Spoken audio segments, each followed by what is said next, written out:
하나님이여 우리에게 믿음을 더하여 주시옵소서. 찬송가 363장으로 하나님께 찬양드리겠습니다.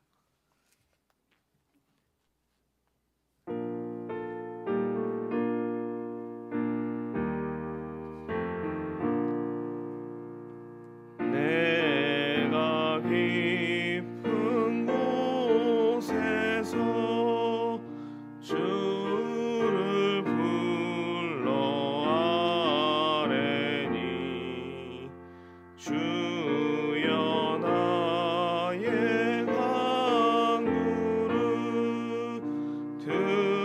들어주심 바라고 보좌 앞에 나가니 은혜 내려주소서. 주와 죄를 살피며 누가 능히 서리요. 오직 주만 모든 죄 용서하여 주시니 주님 앞에 떨면서 용서하심 빕니다. 파수꾼이 새벽을 기다리고 바라듯 나의 영혼 주님만 간절하게 바라네. 이스라엘 백성아 주를 바라보아라. 주의 크신 은혜와 그의 능력 바라라. 주의 깊은 은총에 우리 구원이 있으니 변함없는 주님만 믿고 기다릴지라. 하나님의 말씀은 시편 88편 1절에서 2절까지 말씀입니다. 함께 읽겠습니다. 여호와 내 구원의 하나님이여, 내가 주야로 주 앞에서 부르짖었사오니 나의 기도가 주 앞에 이르게 하시며 나의 부르짖음에 주의 귀를 기울여 주소서. 아멘. 시편에 등장하는 의인은 거의 대부분 고난 중에 있었습니다. 그런데 하나님께 부르짖어 기도함을 통해서 그 고난에서 벗어나게 됩니다. 어렵고 힘든 시간이 있었지만 믿음으로 사는 성도에게 하나님께서 결국에는 응답을 주신다는 것입니다. 그래서 계속해서 기도를 포기하지 말고 끝까지 기도하라라고 그렇게 말씀드렸습니다. 그런데 오늘 시편 88편은 이 공식이 적용되지 않는 시편입니다. 고난은 있지만 응답이 없어 계속 고난 중에 놓여 있는 그런 것을 말씀하는 것이 시편 88편입니다. 그래서 시편 88편이 시편 전체 중에서 가장 어두운 시편이라고 그렇게 부릅니다. 오경 중에서 레위기가 어렵고 피하고 싶은 말씀처럼 시편 중에서 시편 88편은 그래서 피하고 싶은 말씀에 해당합니다. 그런데 그럼에도 불구하고 성경은 시편 88편을 외면하지 않고 기록하고 있습니다. 어떠한 이유 때문에 기록한 것일까요? 응답이 되고 부응하고 치유되는 긍정의 보도만 해도 될 텐데 왜 응답이 없고 계속해서 어둠 가운데 놓인 일들을 성경은 기록할까요? 기록했던 이유가 있기 때문일 것입니다. 여러 가지 이유를 들어서 말씀드릴 수 있지만 저는 하나님께서 정금과 같은 한 사람을 찾으시기 위해서라고, 그래서 우리를 고난 가운데 두신다라고 그렇게 말씀드리고 싶습니다. 하나님은 모든 인생에게 복을 주십니다. 그런데 그 가운데서 하나님은 한 사람을 찾으십니다. 어떤 사람을 찾으시느냐? 고난 중에도, 그리고 무응답 가운데서도 여전히 하나님을 향하여 부르짖어 기도하는 그 한 사람을 찾으신다고 말씀드리고 싶습니다. 최근에 살펴본 성경을 통해 말씀드리면 욥기에 욥과 같은 사람을 하나님께서 찾으시기 위해 기도에 응답하지 않으신다는 것입니다. 뜻하지 않은 고난을 당하였지만, 그리고 친구들마저 등을 돌렸지만 여전히 하나님을 의지하고 나아갔던 욥처럼 우리를 통해 하나님은 하느님의 영광을 받으시기 위해 고난 중에 우리를 놓으신다는 것입니다. 이 상황 가운데 놓이는 것이 결코 기쁘거나 선택하고자 하는 성도님은 없으실 것입니다. 하지만 하나님께서 원하시는 것은 끝까지 부르짖어 기도하는 한 사람을 하나님은 원하십니다. 어떤 것을 선택할지는 성도님들의 자유에 달려 있습니다. 가능하시고 감동이 되시고 무엇보다 지난날에 하나님의 은혜가 기억되신다면 끝까지 믿음을 포기하지 않고 기도로 하나님께 나아가는 성도님 되셨으면 합니다. 그러면 시편 88편의 의인은 어떤 고난 가운데 놓여 하나님께 부르짖어 기도하였을까요? 먼저 1절을 통해서 확인해 보도록 하겠습니다. 1절 말씀 함께 읽겠습니다. 여호와 내 구원의 하나님이여 내가 주야로 주 앞에서 부르짖었사오니. 1절에 말씀하고 있는 것처럼 의인은 하나님께 부르짖어 기도합니다. 그런데 끝절까지 말씀을 살펴보아도 왜 어떤 고난으로 인해서 하나님께 부르짖어 기도한다는 그런 내용은 확인할 수 없습니다.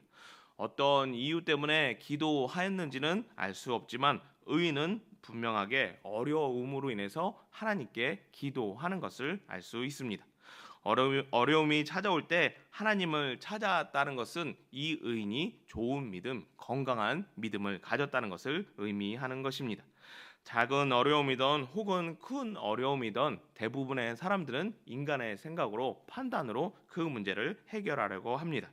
하지만 사소하게 보이는 작은 일에도, 그리고 큰 일에도 의인은 모든 일에 하나님을 찾고 하나님께 부르짖어 기도하는 그런 모습으로 나아갔기에 이 믿음은 건강한 믿음이라고, 바른 믿음이라고 그렇게 말씀드릴 수 있습니다. 될성 부른 나무는 떡잎부터 알아본다는 우리 말이 있습니다. 고난 중에 우리가 변함없이 하나님께 기도할 수 있는 비결은 바로 평안할 때 작은 일에도 하나님께 기도하는 것을 통해서 고난 중에도 변함없이 우리는 기도의 사람으로 나아갈 수 있다는 것입니다. 그것이 습관이 되고 일상이 되면 고난 중에 있을 때 당황하거나 어리둥절하지 않고 바로 기도의 자리로 나가는 안전함을 얻을 수 있는 힘이 된다는 것입니다. 시편 88편의 의인은 이런 신앙의 훈련이 잘 되어 있던 사람으로 보여집니다. 오랜 시간 동안, 그리고 삶의 순간순간마다 하나님께 기도하는, 그래서 문제를 해결하는 습관을 들였기에 고난 중에 놓였어도, 응답이 없는 고난의 상황 가운데 놓였어도 변함없이 부르짖어 기도하는 믿음의 사람이 되었던 것입니다.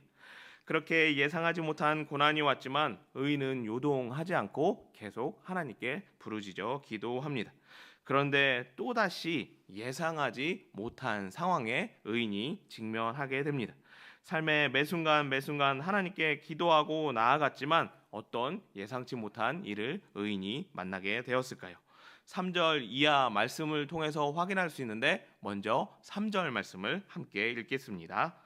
무릇 나의 영혼에는 재난이 가득하며 나의 생명은 수월에 가까웠사오니. 나의 영혼이 재난이 가득하며 나의 생명이 수월에 가까운 상황을 만나게 됩니다. 보통 기도하시면 성도님께서 성도님께 하나님께서 응답을 해 주십니다. 그리고 그런 응답의 경험이 여러 차례 있다면 어떤 감이 생기시게 되나요? 어느 정도 기도하면 하나님의 응답이 지금 시작되었다라고 하나님께서 이렇게 응답하실 거라는 나름대로 기도하신 분들의 감이 있으십니다. 의인 또한 그런 상황에 있었던 것 같습니다. 기도하는 것이 습관이 되었고 기도하다 보니 하나님의 응답하시는 패턴을 알 수 있게 되었고 그래서 이 정도쯤 되면 이만큼 되면 하나님께서 응답하시고 하나님께서 말씀해 줄 것이라고 그렇게 여기고 있었던 것입니다.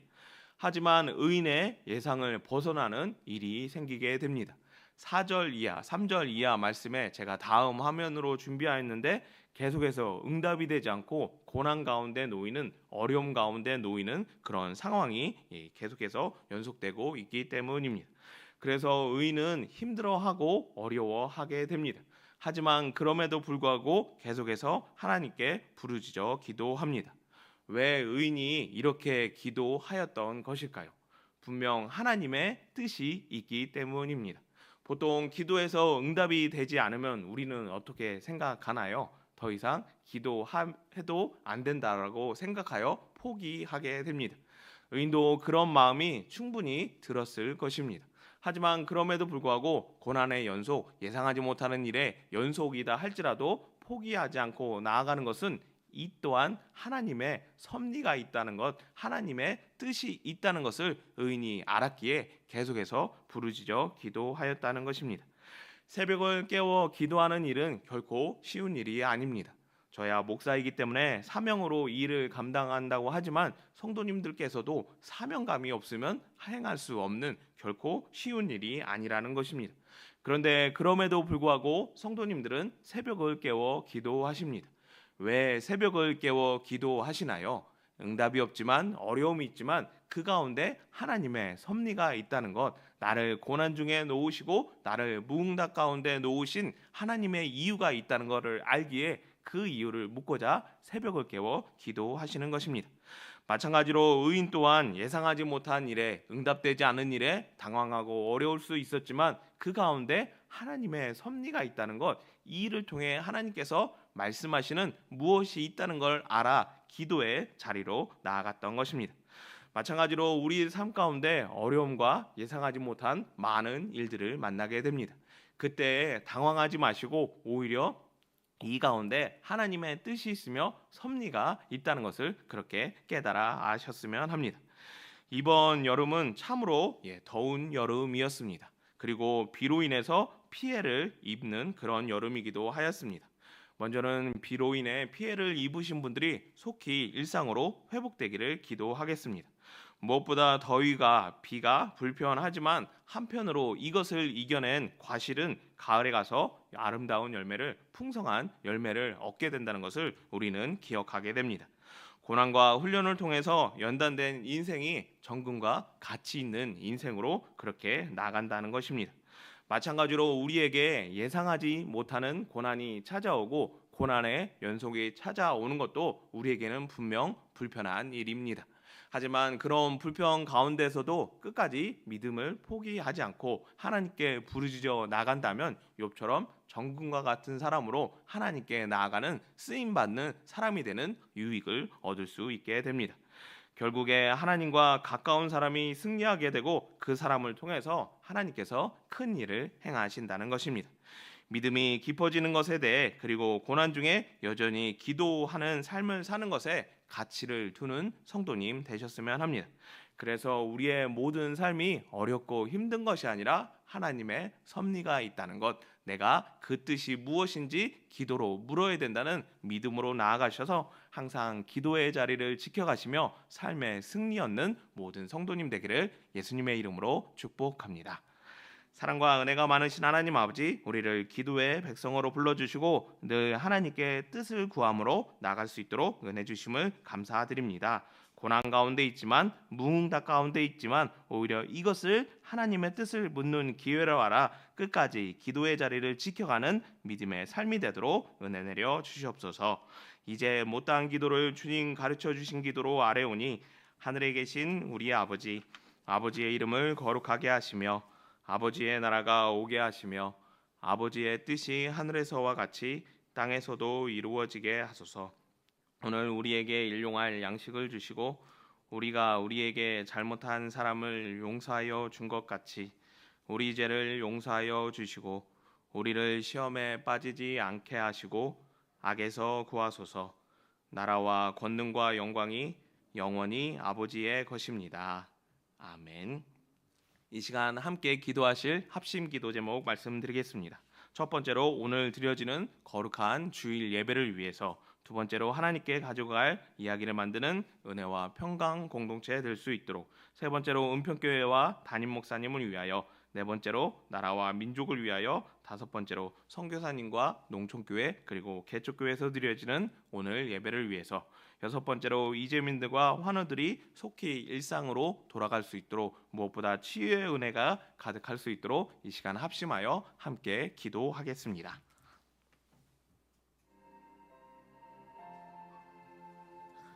사랑과 은혜가 많으신 하나님 아버지, 매주 주일을 선택하여 거룩한 주일로 하나님께